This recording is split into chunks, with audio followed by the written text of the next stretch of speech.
할렐루야. 5월 28일 금요일 새벽 기도회 하나님 앞에 마음 모아서 예배 드리시겠습니다.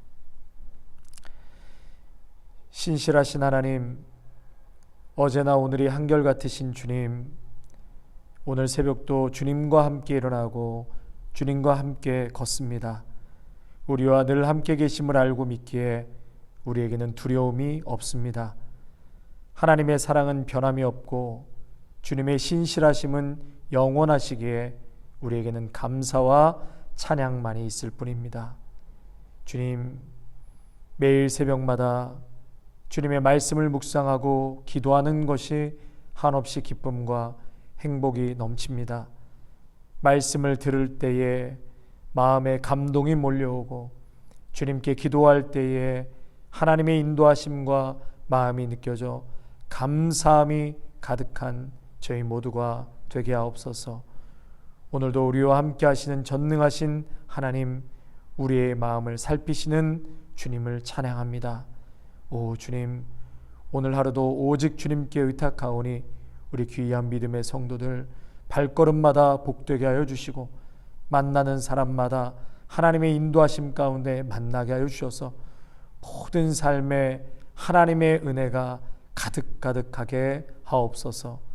예수님의 이름으로 감사하며 기도하옵나이다. 아멘. 찬송가 289장 찬양하시겠습니다. 289장, 옛날 찬송가는 208장입니다. 1절, 2절, 5절 석절만 찬양하시겠습니다. 주 예수 내 맘에 들어와 계신 후 변하여 새 사람 되고 내가 늘 바라던 잠빛을 찾음도 주 예수 내 맘에 오심 주 예수 내 맘에 오심 주 예수 내 맘에 오심 물밀듯 내 맘에 기쁨이 넘침은 주 예수 내 맘에 오심 주 예수 내 맘에 들어와 계신 후 망령된 행실을 끊고 머리털보다도 더 많던 내 죄가 눈보다 더 희어졌네 주 예수 내 맘에 오심 주 예수 내 맘에 오심 물밀듯 내 맘에 기쁨이 넘침은 주 예수 내 맘에 오심 내가 저 천성에 올라가 살기는 주 예수 내 맘에 오심 천성에 올라가 주님을 뵈리니 그 기쁨 비길 데 없네 주 예수 내 맘에 오심 주 예수 내 맘에 오심 물밀듯 내 맘에 기쁨이 넘침은 주 예수 내 맘에 오심. 아멘. 예, 오늘 출애굽기 23장 1절에서 13절까지의 말씀 보시겠습니다. 출애굽기 23장 1절에서 13절까지의 말씀 보시겠습니다. 너는 거짓된 풍설을 퍼뜨리지 말며 악인과 연합하여 위증하는 증인이 되지 말며 다수를 따라 악을 행하지 말며 송사의 다수를 따라 부당한 증언을 하지 말며 가난한 자의 송사라고 해서 편벽되이 두둔하지 말지니라. 내가 만일 내 원수의 길 잃은 소나 나귀를 보거든 반드시 그 사람에게로 돌릴지며 내가 만일 너를 미워하는 자의 나귀가 짐을 싣고 엎드려짐을 보거든 그것을 버려두지 말고 그것을 도와 그 짐을 부릴지니라. 너는 가난한 자의 송사라고 정의를 굽게 하지 말며 거짓 일을 멀리하며 무죄한 자와 의로운 자를 죽이지 말라. 나는 악인을 의롭다 하지 아니하겠노라. 너는 뇌물을 받지 말라. 뇌물은 밝은 자의 눈을 어둡게 하고 의로운 자의 말을 굽게 하느니라. 너는 이방 나그네를 압제하지 말라. 너희가 애굽 땅에서 나그네 되었었은즉 나그네의 사정을 아느니라. 너는 6해 동안은 너의 땅에 파종하여 그 소산을 거두고 7째에는 갈지 말고 묵혀두어서 내 백성이 가난한 자들이 먹게 하라. 그 남은 것은 들짐승이 먹으리라. 내 포도원과 감람원도 그리할지니라. 너는 6해 동안에 내 일을 하고 7째 날에는 쉬라. 내 소와 나귀가 쉴 것이며 내 여종의 자식과 나그네가 숨을 돌리리라. 내가 내게 이른 모든 일을 삼가 지키고 다른 신들의 이름은 부르지도 말며 내 입에서 들리게도 하지 말지니라. 아멘. 1절과 9절 말씀을 요약해서 말씀을 드리자면, 여러분 어느 사회나 사법체계의 공평성은 그 사회의 출범 그리고 어떤 지속 여부를 가늠하는 기준이 될 수 있습니다. 오늘 하나님께서는 이스라엘 공동체에게도 똑같은 그러한 사법체계에 대해서 말씀하고 계시는데요. 1절과 2절은 공평한 송사의 필요성을 역설적으로 말씀해 주고 계십니다. 우리 1절 말씀 한번 같이 읽을까요? 1절입니다. 너는 거짓된 풍설을 퍼뜨리지 말며 악인과 연합하여 위증하는 증인이 되지 말며 다수를 따라 악을 행하지 말며 송사의 다수를 따라 부당한 증언을 하지 말며. 1절에는 거짓된 풍설을 퍼뜨리지 말라. 여러분 다시 말해서 위증을 금한다는 것입니다. 고의적으로 억울한 피해자를 발생시키기 때문이죠. 실제로 고의적으로 개인의 유익을 위해서 악의적으로 거짓 증거를 해서 억울한 피해자를 발생시키는 경우가 정말 많은 것을 보게 되죠. 여러분 고대 사회는 이루 말할 수도 없고요. 지금 우리가 살고 있는 이 현대 사회에도 이러한 위증, 거짓된 증인으로 인해서 얼마나 말할 수 없는 평생 씻을 수 없는 상처와 아픔을 당사자와 가족들에게 주는 것을 참 많이 보게 됩니다. 그래서요, 어쩔 때는요, 우리 한국에 지금 참 분노가 많다고 그러잖아요. 그 화가 그동안 사회 전반에 축적되어서 그런 것은 아닌가 생각을 또 해보게 되었습니다. 여러분, 우리 대한민국 2000년대요. 2000년에서 2005년까지 그 조28 사기 사건 혹시 들어보셨나요? 조28 사기 사건. 대한민국 역사상 가장 큰 규모의 사기 사건이라고 합니다. 경찰이 추산한 사기 피해액이 5조 원이 넘는다고 그래요. 5조 원. 피해자만 7만 명이고요. 그것 때문에 고통 중에 자살한 사람이 30여 명이고 그 트라우마에 고통하고 있는 가족들까지 합하면 수십만 명이라고 합니다. 또 거기에 검찰과 경찰 뇌물로 유착해가지고 범인을 잡을 수가 없어요. 죽었다고 하지만 어떻게 숨겨놨는지, 경찰과 검찰에게 이 사람이 바친 뇌물액이 기본이 10억이고 검사에게는 30억, 37억. 여러분 그래서 유전무죄, 무전유죄라는 말이 나오지 않습니까? 그래서 한국에는 이 과거사 진상 규명을 위한 위원회가 발족되었어요. 한국 현대사에 참으로 억울하게 죽은, 누명을 쓰고 죽은 밝혀지지 않는 일들에 대해서 진상을 규명하고 있는데요. 참 그걸 볼 때마다 얼마나 억울하게 옥살이를 하고 죽은 자들이 많은지요. 얼마나 한이 되겠습니까? 철철제 한이 되는 것이죠. 그 배경에는 인간의 탐욕이 도사리고 있고 개인의 성공을 위해서 한 사람쯤이야 살인자로 만들어서 평생 옥살이를 하게 만드는 것입니다. 한 생명의 목숨 제거하는 것은 아무것도 아니었던 한국의 근대사를 보게 되었습니다. 성도 여러분, 하나님은 공의로운 재판장이시라고 말씀하셨습니다. 악인과 손을 잡고 위증하는 것은 하나님을 모독할 뿐만 아니라 반드시 위증으로 내 이웃을 고통하게 했다면 그 죄의 대가는 반드시 받게 된다고 말씀하셨습니다. 당대뿐만 아니라 후대에까지 받게 된다고 성경은 가르치고 있습니다. 또한 가난하고, 오늘 말씀에 가난하고 소외되고 약한 자라고 해서 법 앞에서 두둔하거나, 오늘 성경에서는 편벽되이 두둔하지 말라 그렇게 말씀하셨거든요. 사회적인 약자를 배려한다고 편파적으로 약자에게 유리하게 법이 시행되면 안 된다라고 말씀하고 있습니다.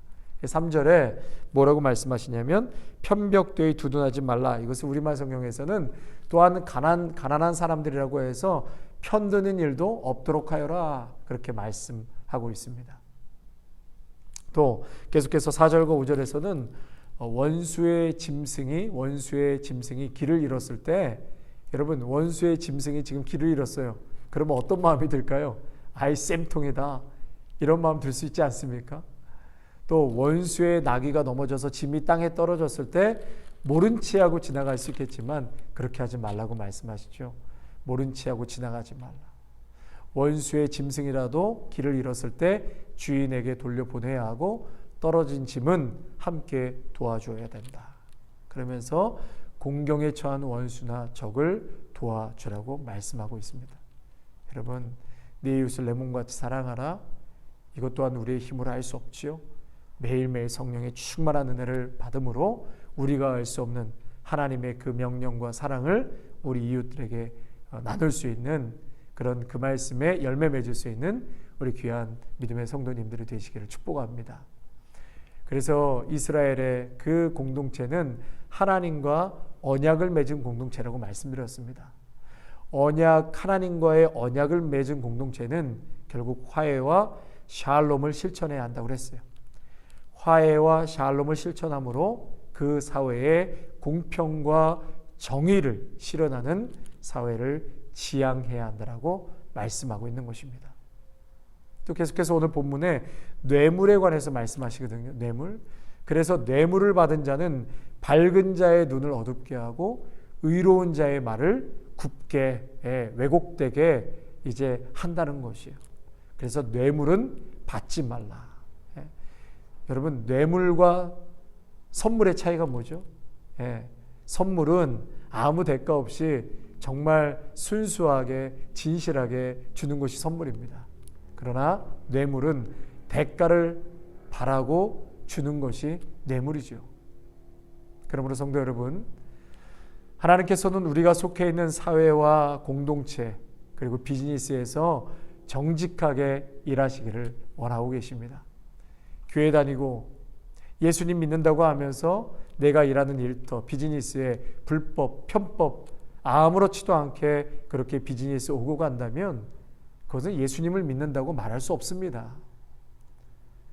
우리의 가정에서 또 직장에서 일터에서 비즈니스 가운데 더 나아가 우리 사회에 공평과 정의가 그리고 정직함이 실현되는 우리의 공동체가 되어지기를 간절히 원합니다.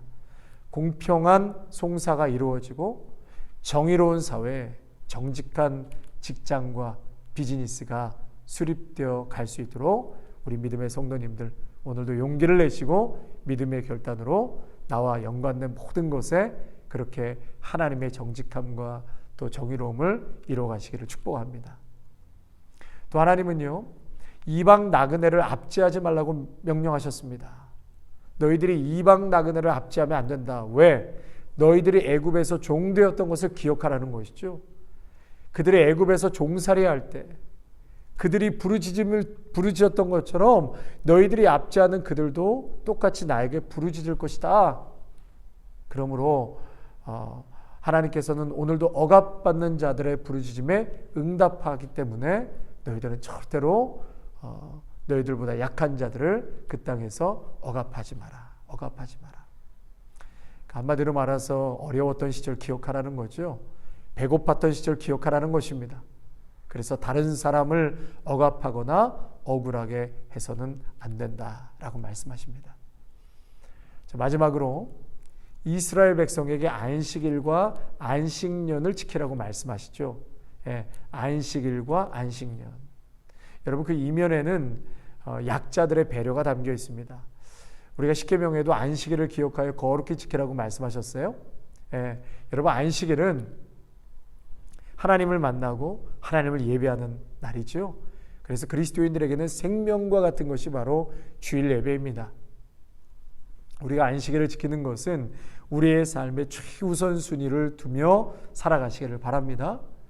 또 다른 안식일을 지키는 정신 중에 하나는 약자들에게 대한 배려예요. 안식일은요.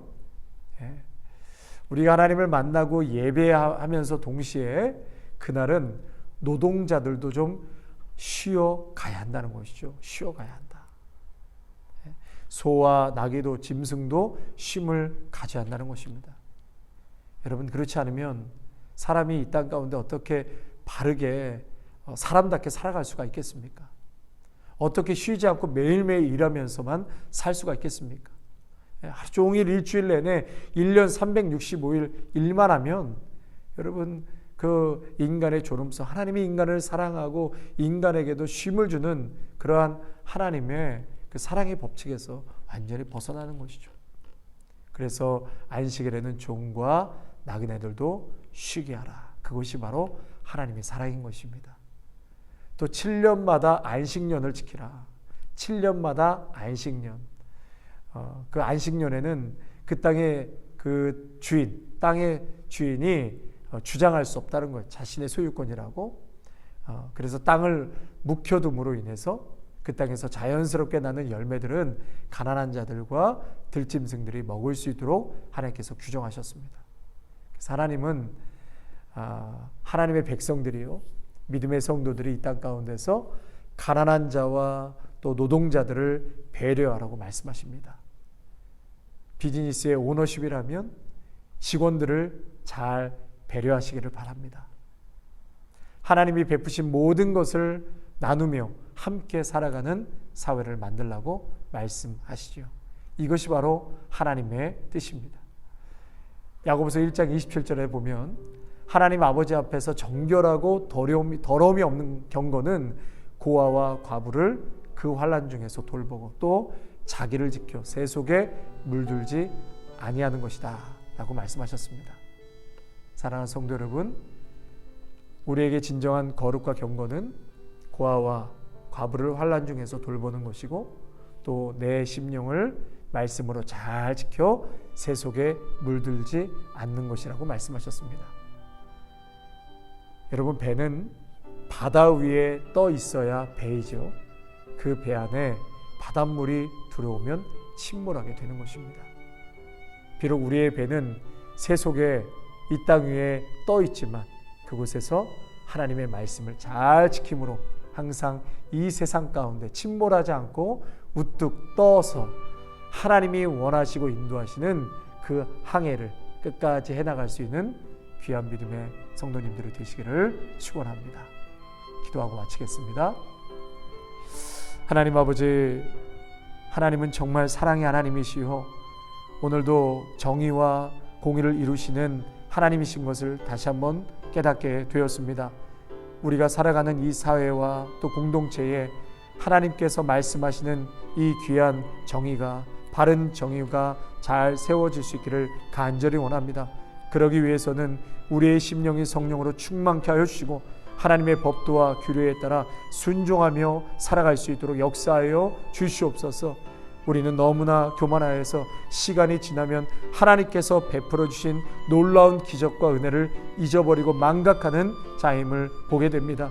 주여, 오늘 주신 말씀하신 것처럼 너희들이 나그네 된 때 종되었던 때를 기억하여 압제하거나 또 핍박하지 않고 오히려 가난하고 약한 자들을 돌보고 또 그들을 위해서 또 쉼을 줄 수 있는 그러한 정직하고 바른 경영인이 되라고 말씀하셨사오니 이 말씀 붙들고 오늘도 우리가 수고하는 일터 위에서 하나님의 뜻을 이루며 오늘도 직원들과 또 함께 나와 일하는 동료들과 또 믿음의 성도의 정체성으로 이 땅 가운데 하나님의 뜻을 이루어갈 수 있는 귀하고 복된 성도들의 삶이 되게 하여 주시옵소서.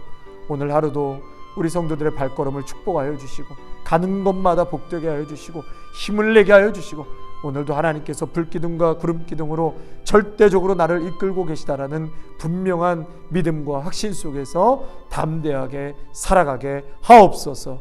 예수님의 이름으로 감사하며 기도하옵나이다. 아멘. 이제는 우리 주 예수 그리스도의 은혜와 하나님 아버지의 사랑하심과 성령의 기름 부으심이 우리가 살고 있는 이 세상 속에서 하나님의 정직과 공의를 실천하며 또 거룩한 하나님의 나라를 세워가기로 오늘도 결단하며 삶의 현장으로 나아가는 귀한 믿음의 성도들과 가정과 일터와 자녀 위에 아름다운 교회 위에 이제로부터 영원토록 함께 하시기를 간절히 축원하옵나이다. 아멘.